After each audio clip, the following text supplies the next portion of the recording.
नमस्कार दोस्तों, स्वागत है आप सभी का अपनी YouTube channel law with Sachin में। यूट्यूब चैनल का नाम चेंज हो गया है।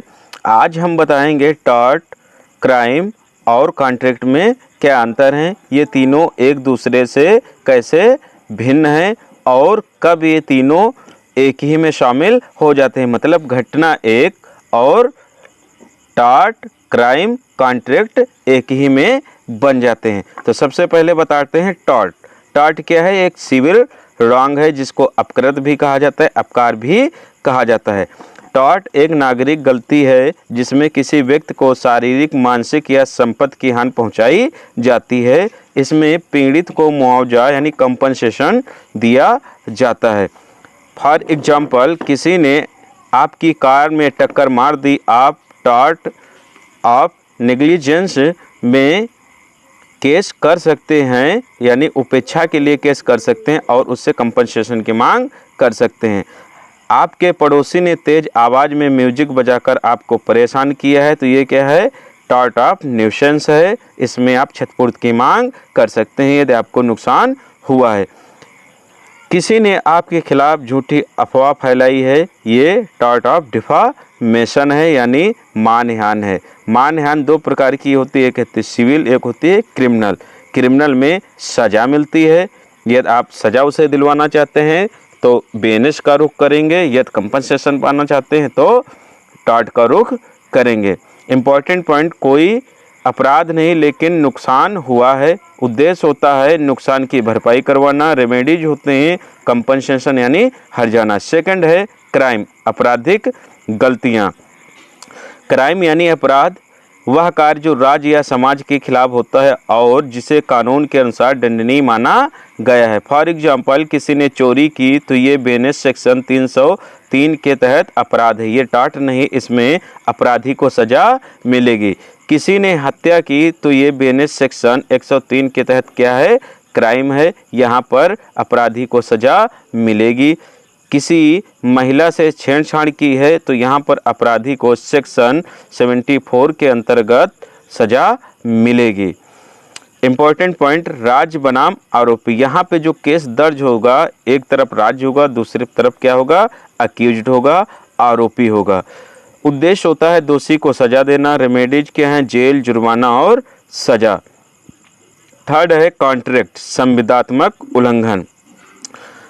कॉन्ट्रैक्ट एक कानूनी समझौता यानी लीगल एग्रीमेंट होता है दो या अधिक व्यक्तियों के बीच, जिसमें कोई पक्ष अपनी शर्तों को पूरा ना करे तो ब्रीच ऑफ कॉन्ट्रैक्ट माना जाता है, यानी संविदा का उल्लंघन माना जाता है। फॉर एग्जाम्पल, आपने शादी के लिए कैटरर बुक किया लेकिन वो नहीं आया, ब्रीच ऑफ कॉन्ट्रैक्ट कहलाएगा। अब आप उससे कंपनसेशन की मांग कर सकते हैं क्योंकि वो अपने वादे को उसने पूरा नहीं किया। जो भी आपकी क्षत हुई होगी वो कैटरर क्षतिपूर्ति भरेगा, लेकिन ये भरेगा कब? जब आप न्यायालय जाएंगे, केस करेंगे, तभी क्षतिपूर्ति आपको मिलेगी। यदि क्षतिपूर्ति की डिमांड नहीं करते तो भरने के लिए बाध्य नहीं होगा।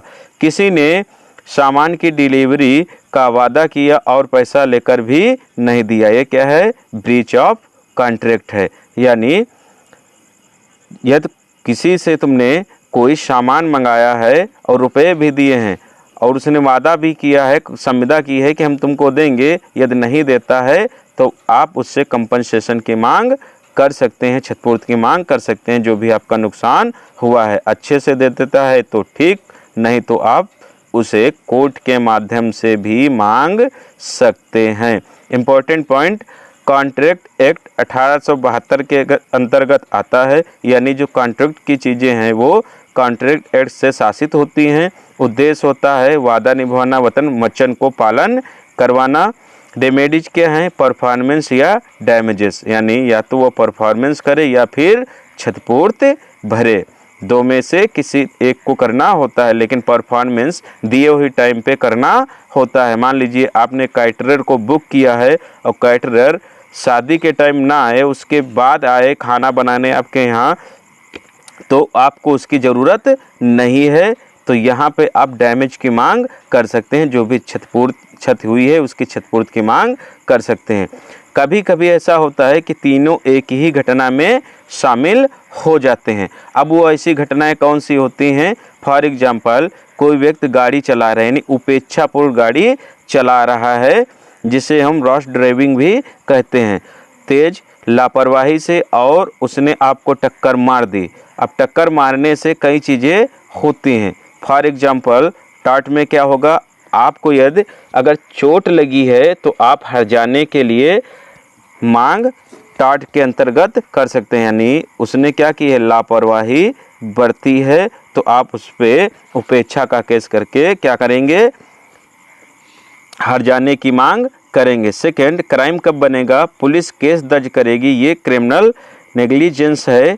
क्यों है? क्योंकि उपेक्षापूर्ण वाहन चलाना क्या है? एक अपराध है। यदि इसमें चोट लगती है, किसी को चोट दो प्रकार की, या तो गंभीर लगे या हल्की फुल्की लगे, तो भी क्या करता है? केस बनता है बीएनएस सेक्शन 281 के तहत और 125 के तहत। ये क्या है? क्राइम है। यहाँ पर वाहन चलाने वाले को सजा दी जाएगी। थर्ड, कॉन्ट्रैक्ट, अगर उस गाड़ी का बीमा था और इंश्योरेंस कंपनी ने मुआवजा देने से मना कर दिया तो ये ब्रीच ऑफ कॉन्ट्रैक्ट है। यहाँ पर जिसकी गाड़ी है वो कंपनी से इंश्योरेंस मांग सकती है, क्योंकि वहाँ पर संविदा जो हुई थी वो क्षतिपूर्ति की हुई थी। जुडिशरी और लॉ एग्जाम में पूछे जाने वाले महत्वपूर्ण चीज़ें, टॉर्ट वर्सेस क्राइम, कम से कम 3 अंतर बताइए, बहुत ज़्यादा पूछा जाता है। फिर टॉर्ट और कॉन्ट्रैक्ट में कौन सी रेमेडी दी जाती है, यानी कौन से उपचार दिए जाते हैं, ये भी पूछा जाता है, चाहे लॉ एग्जाम हो या जुडिशरी हो। फिर है कंपोजिट लायबिलिटी का एक उदाहरण दीजिए। तो दोस्तों, निष्कर्ष ये निकलता है कि टॉर्ट निजी नुकसान के लिए मुआवजा है, क्राइम समाज राज्य के खिलाफ अपराध सजा है, जुर्माने का यहाँ पर प्रावधान किया गया है। कॉन्ट्रैक्ट क्या है? वादा निभाने के लिए, वचन पालन करने के लिए एक विधि है, जिसमें यदि कोई अपना वचन का पालन नहीं करता तो उसके खिलाफ कानूनी कार्रवाई की जाती है। तो दोस्तों, वीडियो अच्छा लगा है तो लाइक कीजिए, दोस्तों के साथ शेयर करें, और चैनल पे नए हैं तो सब्सक्राइब करें, बेल आइकन दबाना ना भूलें। जय हिंद, जय भारत।